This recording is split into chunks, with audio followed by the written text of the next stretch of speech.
You know that feeling when a friend just gets it? Offering kindness, understanding instead of judgment, that kind of comforting presence? Well, what if you could consistently offer that same understanding, that support to yourself, especially when things get tough? Yeah, that's exactly where self-compassion comes in. And it's really emerged as um, a genuinely powerful protective thing for psychological health. Hmm. But the how it works has often been a bit fuzzy. So our deep dive today is really about pulling back the curtain on how self-compassion actually does its thing. We're drawing from this huge systematic review. I mean, it synthesizes findings from 113 different studies, which gives us a really incredibly clear picture. Right. So, our mission today is to give you a shortcut to understanding those precise, practical ways self compassion benefits us, how it can genuinely transform how you cope with life's challenges, maybe even thrive. We're getting right to the core. Okay, so to really get how this works, let's start at the beginning. How do we even define self compassion here? Good question. It's really about three core things working together. First, just being aware and kind of emotionally touched by your own suffering. Yeah. Not ignoring it. Okay. Second, recognizing that suffering, imperfection, it's universal. Mm The sense of common humanity, we call it. You're not alone in it. hmm. Mm hmm. And third, actually wanting to act to ease your suffering. So cultivating self-kindness instead of, harsh self-judgment or feeling isolated. Think of it like treating yourself the way you treat a good friend going through something hard. Okay, that makes sense. Treating yourself like a friend. Exactly. And what's really fascinating, one of the strongest findings from this big review, is how self-compassion deeply impacts our emotion regulation.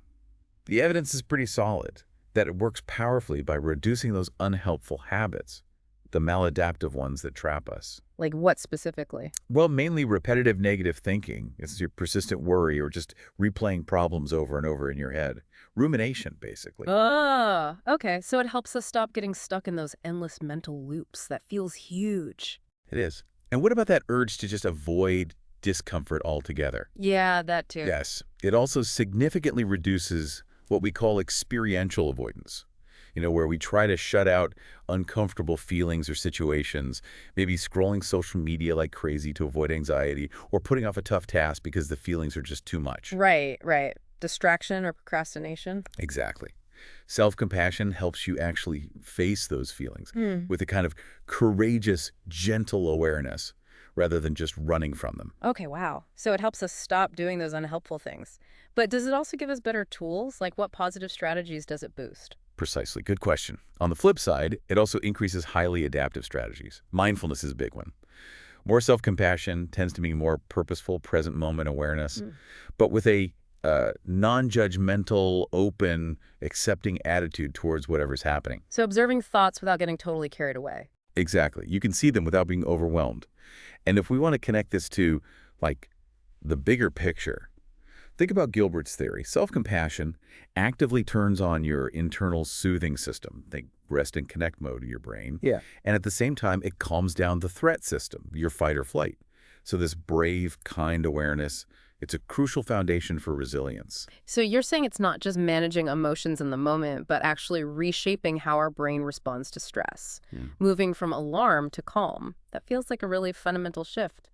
And it gets even more interesting. The review also highlighted how it strengthens your actual sense of self. Yes, absolutely. That's another key piece. It fosters higher self-esteem, Mm. greater self-worth, and just a clearer, more stable self-concept overall. So instead of beating yourself up or taking on stigma, self-compassion helps you acknowledge imperfections, failures. See them as just part of being human, part of a balanced self-understanding. Building a stronger self that can handle bumps in the road. Right. A more robust identity. Okay, this raises a big question. Why does this matter to you, the listener? It's not just some niche idea for certain people, is it? Not at all. That's a critical point. Mm. Because these mechanisms, less rumination, less avoidance, more mindfulness, stronger self-concept, they apply so consistently across really diverse groups, whether you're in the general population dealing with everyday stuff or managing a specific psychological or physical condition or even recovering from trauma. Self-compassion shows up again and again as a really robust protective factor. It seems to be a fundamental human capacity. That's really encouraging. It's broadly applicable. Definitely. Now, while this review gives us really solid evidence that self-compassion leads to these good things, less rumination, more mindfulness, less distress, Yeah. future research is still needed. We need more rigorous studies, like longitudinal ones, to really confirm the direction. To show self-compassion causes these shifts, not just linked to them. Right, cause and effect. Exactly. And we also need to explore its full potential for just general well-being beyond fixing problems, and maybe its wider social effects, too. It's a field that's still growing. Okay, so wrapping this up, what's the big takeaway for you? Well, it seems like a powerful reminder that cultivating self-compassion isn't just a nice, soft thought. It's actually a proactive strategy, a research-backed way to fundamentally change how you relate to your inner world and build resilience. So maybe consider this. How might small, consistent acts of self-kindness, even just for a few moments each day, how might that start to reshape your daily emotional landscape and build a truly more resilient sense of self over time? Something to think about.